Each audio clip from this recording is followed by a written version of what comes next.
Hello students, Jai Hind everyone. Today we start our new chapter, New Ideas of Social Being, Chapter 7 in History. In this chapter we shall study about Upanishad and two new religion, Buddhism and Jainism. इसमें हम अपने to new religion के बारे में और उपनिषद के बारे में स्टडी करेंगे। उपनिषद में जो उपनिषद कौन सा वर्ड है? संस्कृत वर्ड है ना। The Sanskrit word Upanishad means sitting near or sitting close to and implies listening closely to the guru.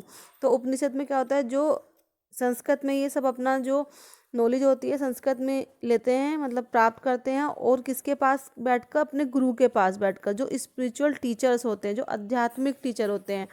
Okay, इसमें हम बुद्धिज्म के बारे में पढ़ेंगे और जैनिज्म के बारे में पढ़ेंगे, कैसे कैसे इन्होंने अपने बुद्धिज्म ने और जैनिज्म में अपने प्रीचीज दिए हैं and path of practice and spiritual development के बारे में बताया है। तो let's start our chapter new ideas of social being. Introduction में अगर देखें आप तो देखिए कि ये बात है 6th सेंचुरी बीसीई की, और ये 2500 साल पहले की बात है, जब दो ग्रेट मैन जो हैं वो इंडिया में बॉर्न हुए थे, उनका जन्म हुआ था। अच्छा, अब ये दो ग्रेट मैन की बात हुई है तो वो कौन थे? तो वो थे गौतम बुद्धा और वर्धमान महावीर। ठीक है, तो ये दो महान लोगों का जन्म हुआ था और उनकी जो टीचिंग थी, उन्होंने जन्म दिया दो रिलीजन्स को। ठीक है, दो मेन रिलीजन्स को जन्म दिया, एक था आपका बुद्धिज्म और एक है आपका जैनिज्म। ठीक है, इसके बाद देखिए हम बुद्धिज्म के बारे में पढ़ेंगे। तो बुद्धिज्म जो रिलीजन है वो कहाँ से आया? ठीक है, कहाँ से वो उत्पन्न हुआ? क्योंकि ग्रोथ ऑफ न्यू आइडियाज।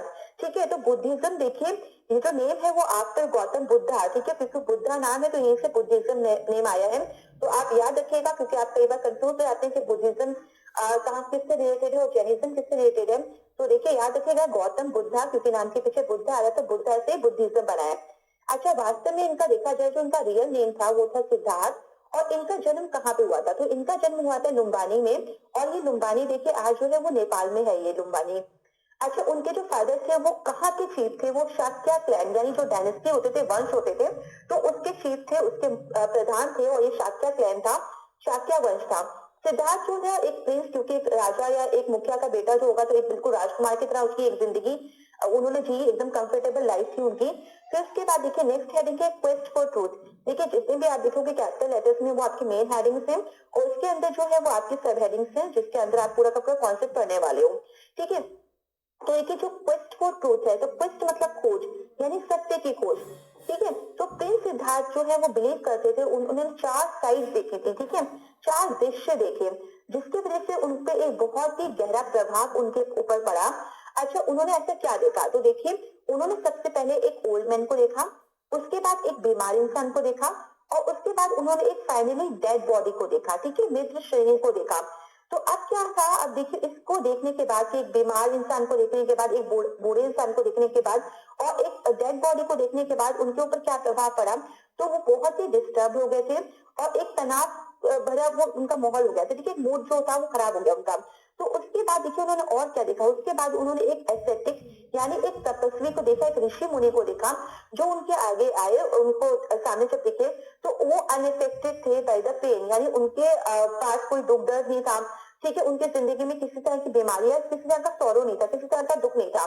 ठीक है, तो सिद्धार्थ ने देखिए डिसाइड किया, क्योंकि जब ये चार दृश्य उन्होंने देखे कि किस तरह से कुछ लोगों को इतना दुख है जिंदगी में, ठीक है, बीमारी है, कहीं पे बुढ़ापा है, और कहीं पे की लाइफ जो है वो खत्म भी हो जाती है, और एक जगह जहाँ वो तपस्वी है जिसको किसी तरह का दुख दर्द नहीं है।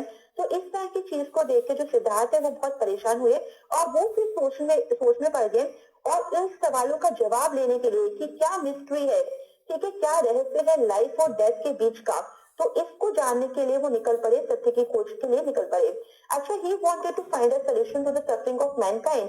तो उन्हें वास्तव में जानना क्या था कि जो ये दुख दर्द जो है, जो जिंदगी में जो ये बुढ़ापा आता है एक दौर में, तो ये क्या है, किस तरह से इसका जो निवारण, ठीक है, इस सोल्यूशन वो ढूंढने निकले। सिद्धार्थ ने इसके लिए अपने घर को छोड़ दिया, इस नॉलेज को प्राप्त करने के लिए, इस ज्ञान को प्राप्त करने के लिए, और वो ट्रू मीनिंग जानना चाहते थे जिंदगी का, कि जिंदगी का एक्चुअली मतलब क्या होता है। फॉर 6 years, ठीक है, 6 साल तक he wended from place to place, वो 6 साल तक भटकते रहे, एक जगह से लेकर दूसरी जगह तक। इसके बाद उन्होंने काफी मेडिटेशन किया, ठीक है। और वो कहाँ पे किया, उन्होंने पीपल ट्री था एक गया में, ठीक है, वहां पे उसके नीचे वो बैठे और उन्होंने मेडिटेशन किया यानी ध्यान किया भगवान का। और after many days of intense meditation, और काफी दिनों बाद इस ध्यान जो वो मुद्रा में लगे हुए थे, उसके काफी दिनों बाद ही डिस्कवर्ड, उसके बाद उन्हें सत्य की जो है खोज जो थी जिसको वो निकले थे वो प्राप्त हुआ, वो ज्ञान प्राप्त हुआ। और उनको इनलाइटनमेंट, ठीक है, जो ज्ञान का प्रकाश एक कहते हो, तो ज्ञान की प्राप्ति हुई। और तब उन्होंने he understood why the world is full of suffering and what should be done to overcome it. और इसके बाद ही उन्होंने समझ लिया कि वर्ल्ड में ये जो दुख दर्द क्या है, इस ऐसा क्यों होता है, क्यों दुनिया में इतना दुख है, क्यों लोग इतना परेशान होते हैं, और इसका क्या निवारण होगा, ठीक है, इसके क्या सोल्यूशन होंगे, किस तरह से इंसान जो है मोक्ष की प्राप्ति करेगा। तो ही जस्ट बिकेम द बुद्धा, तो इस तरह से वो बुद्धा बने। और उन्हें जो है इनलाइटनमेंट हुआ, एक्सेप्टेड और द वाइस मैन, ठीक है, एक उन्हें कि ज्ञानी पुरुष की तरह उनको ट्रीट करने लगे सब लोग, क्योंकि उनको ज्ञान की प्राप्ति हो गई थी। तो पीपल जो ट्री जहाँ पे वो बैठे थे, जिनको जहाँ पे उन्हें ज्ञान की प्राप्ति हुई, came to be known as the tree of wisdom और बोधि वृक्षा।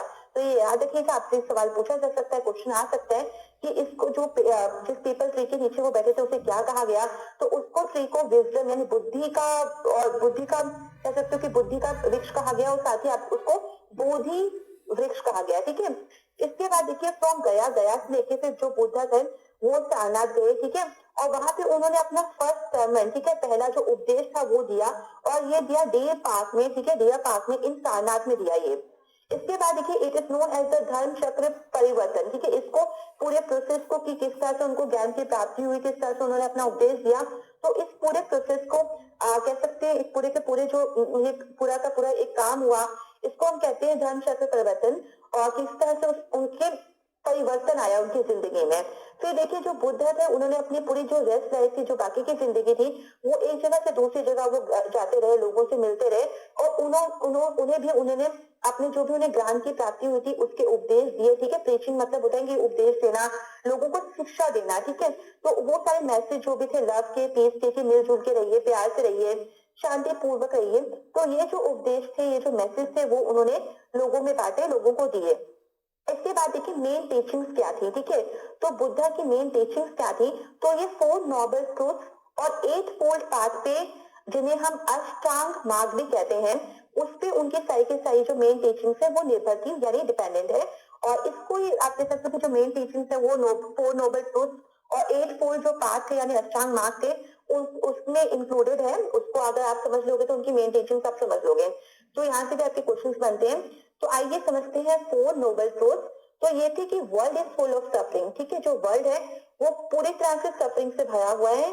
सेकंड है कि the main cause of suffering is desire, और जो ये सफरिंग जो आप एकदम झेलते हो जिंदगी में, जो आप परेशानियां आपको सामना करना पड़ता है, इसका क्या रीजन क्या है, तो इसका है डिजायर यानी इच्छाएं, क्योंकि इंसान की इच्छाएं इतनी होती है, वो इच्छाओं को पूरी करने के लिए वो पूरी दिनों रात कोशिश करता रहता है, ठीक है। उसको सही मार्ग और गलत मार्ग का कोई बोझ नहीं रहता है, ठीक है, उसको नॉलेज नहीं रहती है। और कभी कभी जब ये इच्छाएं पूरी नहीं होती तो उसको दुख होता है। One must get rid of desire to end suffering, ठीक है। और अगर आपको इस दुख को नहीं झेलना, दुख का सामना नहीं करना, तो आपको अपनी इच्छाओं को जो है उसको दूर रखना होगा, यानी आपको जरा मोह माया में नहीं पड़ना होगा। इसके बाद to end desire and hand suffering one must follow the 8 fold path. तो अगर आपको इन इच्छाओं से आपको छुटकारा चाहिए, आपको खत्म करना, और सफरिंग से आपको छुटकारा चाहिए, तो आपको क्या करना होगा, आपको 8 फोल्ड पाथ यानी बुद्धिज्म के अकॉर्डिंग, बुद्धा के अकॉर्डिंग आपको 8 फोल्ड पाथ यानी 8 अष्टांग मार्ग पे चलना होगा, ठीक है। तो ये 8 मार्ग कौन से थे, 8 रास्ते कौन से थे जिनको आप करोगे तो आपको ये दुख से और आपकी इच्छाओं से आपको मुक्ति मिल जाएगी। तो पहला है राइट थॉट, यानी आपकी जो विचार है, आपकी जो सोच है, उसको आप अच्छे से रखिए, उसको एक सही दिशा दीजिए और सही सोच रखिए, किसी के लिए बुरा मत सोचिए। तो ये था। उसके बाद है राइट बिलीफ, यानी हर किसी पे विश्वास करिए और एक अच्छा पॉजिटिव विश्वास करिए। राइट स्पीच, जब आप बोले तो बहुत अच्छा बोलिए। राइट एक्शन, जब आप कोई भी काम करें तो उसको बहुत अच्छे से करिए और अच्छे कर्म करिए, क्योंकि कहते हैं कि अच्छे कर्मों का अच्छा फल भी मिलता है। फिर है फिफ्थ आपका राइट मीन्स ऑफ लाइवलीहुड, कि आप अपने जीवन को जीने के लिए जो भी काम करते हैं वो पूरी ईमानदारी से होने चाहिए। ये नहीं कि आप चोरी करके या किसी को दुख देके अपनी रोजी रोटी कमाते हो, तो एक पूरी मेहनत करके जो आप अपनी ईमानदारी से कमाते हो वही आपके लिए बहुत ही अच्छा रहेगा, और आपके लिए फिर वो इसमें अगर आप ये 8 फोल्ड पास करते हो तो बिल्कुल आपको कोई किसी भी तरह का दुख दर्द कभी नहीं होगा।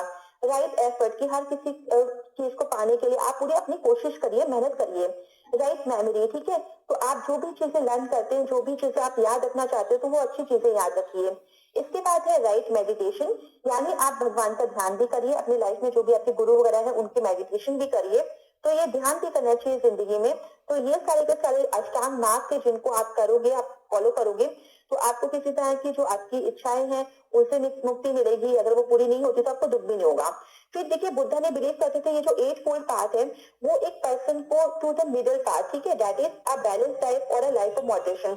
तो अगर कोई ये 8 फोल्ड पाथ जो है फॉलो करता है तो वो पर्सन एक मिडिल पाथ में आता है। और ये मिडिल पाथ क्या है, वो है एक बैलेंस लाइफ को जीना और या life of moderation.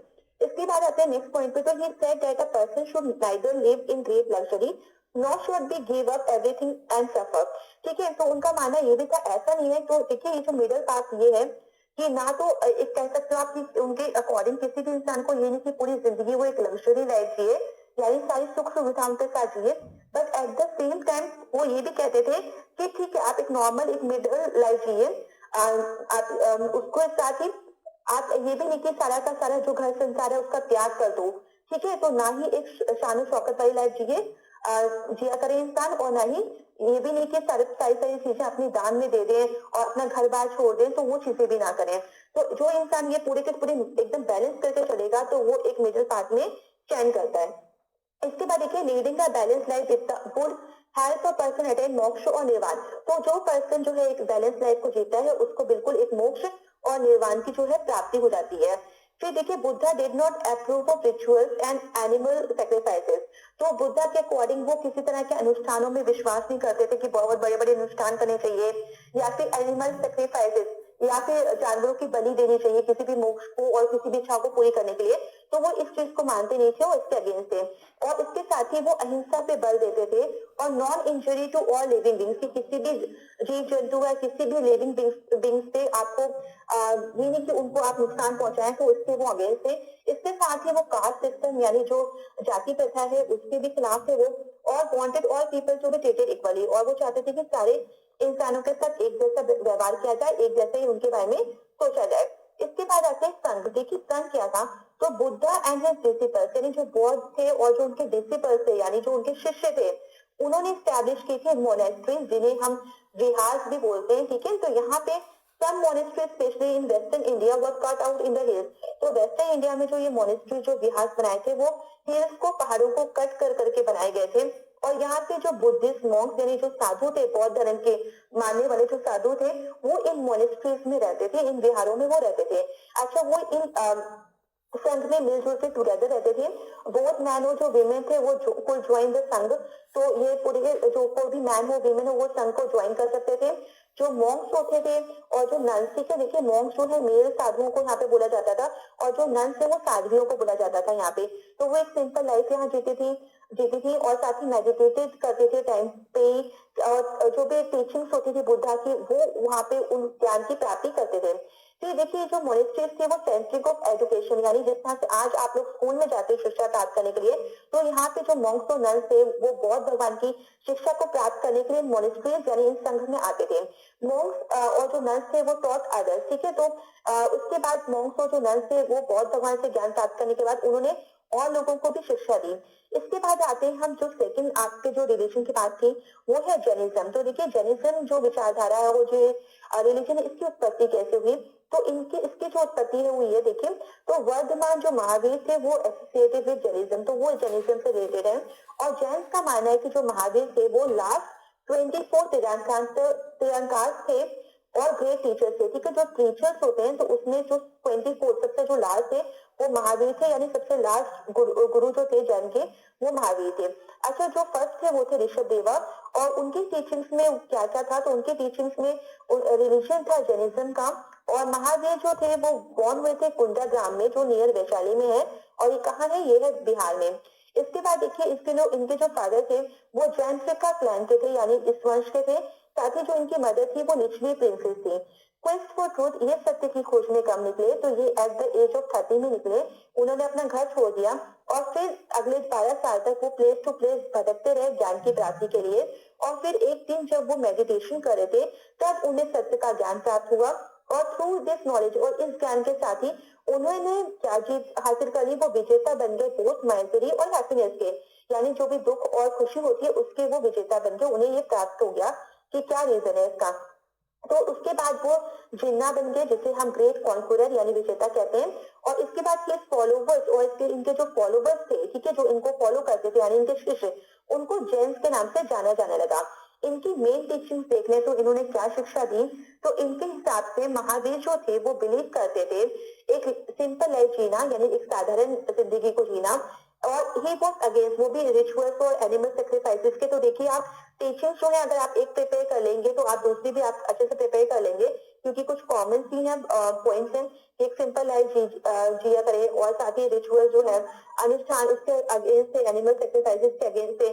In goals of life देखें तो according to Mahavir was set up soul free and not to be born again in this world, की जो सोल होती है वो फ्री होती है, एक बार आत्मा निकल जाए तो फिर इस वर्ल्ड में दोबारा नहीं आती है। अच्छा, इसके साथ ही वो 3 रत्नास और 3 ज्वेल्स ऑफ लाइफ पे विश्वास करते थे, और ये क्या थे, ये थे राइट बिलीफ, ठीक है, राइट नॉलेज और राइट एक्शन, ठीक है। तो ये जो थे ये इन 3 को 3 ज्वेल्स ऑफ लाइफ उन्होंने नाम दिया कि एक राइट बिलीफ होना चाहिए, सबको राइट नॉलेज प्राप्त करनी चाहिए और राइट एक्शन आपने जो कर्म है वो अच्छे रखने चाहिए। इस पर देखें कि किस तरह से जैनिज्म जो धर्म है एक जगह से दूसरी जगह किस तरह से फैला। तो महावीर देखिए जो ओरिजिनल टीचिंग थी वो first preserve through the oral tradition, कि ये ओरल ट्रेडिशन के थ्रू इनको दिया जाने लगा, ठीक है। जो आज भी आप समझो प्रिजर्व किस तरह से रखा गया कि एक जनरेशन से दूसरी जनरेशन में टीचिंग्स कैसे आई, तो वाइस वो सारी आई ओरल, ठीक है, मुंह से बोली हुई नॉलेज थी, किसी ने एक ने सुना उसको याद रखा और दूसरे को सुनाया और उसके बाद उसको लिखा गया, ठीक है, बहुत बाद उसको लिखा गया। जैन मॉन्क्स जो थे उन्होंने भी मोनेस्ट्रीज बनाई साधुओं ने, और वहां पे वो रहते थे। जैन जो थे उनके जो ग्रुप थे वो 2 ग्रुप में डिवाइड हुई है। एक थे आपके दिगंबर, ठीक है, और द स्काई क्लैड, ठीक है, क्लैड का मतलब होता है ढके हुए यानी ड्रेसेस, किस तरह से वो कपड़े पहनते थे या नहीं पहनते थे वो था। तो दिगंबर देखिए तो ये जो वो ग्रुप था जैन धर्म का जो कोई भी कपड़े नहीं पहनते थे, ठीक है। और श्वेतांबर देखिए सेकंड जो ग्रुप था वो श्वेतांबर से जो व्हाइट फ्लैग यानी ये व्हाइट ड्रेसेस पहनते थे, ठीक है, व्हाइट क्लोथ पहनते थे। इसके बाद आते उपनिषद के बारे में, तो ये टाइम था कि बुद्धा और जो महावीर का और अदर जो थिंकर्स थे तो इनका ये टाइम था, और ये they were also trying to find the true meaning of life. और ये सभी के सभी बुद्धा और महावीर की तरह एक ट्रू मीनिंग जो था जिंदगी का उसकी खोज में निकले। और इनके जो आइडियाज और टीचिंग्स थे वो जिस जगह लिखा गया, जहाँ पे जिस किताब में लिखा गया उसको हम उपनिषद के नाम से जानते हैं, उपनिषद। और उपनिषद का देखिए क्या मीनिंग क्या है, ठीक है। तो इसके 3 सिलेबस हैं। एक है उपा, उपा का मतलब होता है नियर, नी का मतलब होता है डाउन यानी नीचे, ठीक है, और नियर का मतलब पास होता है, और नी का मतलब होता है डाउन, शेड का मतलब है सिट। यानी उपनिषद का मतलब क्या होता है कि गुरु के पैरों में बैठ जाइए, ठीक है, नीचे बैठ जाइए टीचर के पैरों में। क्यों बैठ जाइए, टू रिसीव द टीचिंग, ज्ञान की प्राप्ति के लिए। कंटेंट पे देखिए तो नेक्स्ट है कंटेंट, तो इसमें है जो उपनिषद थे वो एक बुक है फिलोसफी की, ठीक है। इसके बाद ही ये स्पिरिचुअल और फिलोसफिकल कंटेंट जो है वेदास का वो पूरा इसमें मेंशन किया गया है। जो भी टीचिंग्स है रिलीजियस टीचर्स और साधुओं की वो लिखी गई है इसमें। उपनिषद में बहुत सारे डिफरेंट डिफरेंट आइडियाज को लिखा गया है। इसके साथ ही डिस्कस किए गए हैं डॉक्ट्राइन्स मतलब सिद्धांत, ठीक है। तो आइडियल ह्यूमन कंडक्ट क्या होने चाहिए, एक इंसान का एक आइडियल एक आदर्श कंडक्ट किस तरह से उसका होना चाहिए, creation of the world, creation of man, practice of yoga, meditation, Karma, truth about life and death. तो ये सारे जो पॉइंट्स है इनके बारे में जो सिद्धांत है वो सब लिखे गए हैं। मेन फिलोसफी जो उपनिषद की है कि उपासना, कि उपासना का मतलब होता है वर्शिप और भक्ति मतलब डिवोशन। तो ये मेन फिलोसफी है उपनिषद की। उपनिषद में इंपॉर्टेंट है give important to worship of one God. Upanishad के अकॉर्डिंग एक भगवान की ही आपको पूजा करनी चाहिए, तो ये इसका मेन इंपॉर्टेंट आप कह सकते हो थीम है। और इट डिस्कसेस हाउ द अंतर्मन, ठीक है, उसके साथ ही इसमें भी मेंशन किया गया जो अंतर्मन है, जो हमारा जो इंडिविजुअल सोल है, जो हमारी आत्मा है, can be one with the universal और कॉस्मिक सोल। वो किससे मिली हुई है, वो भगवान यानी जो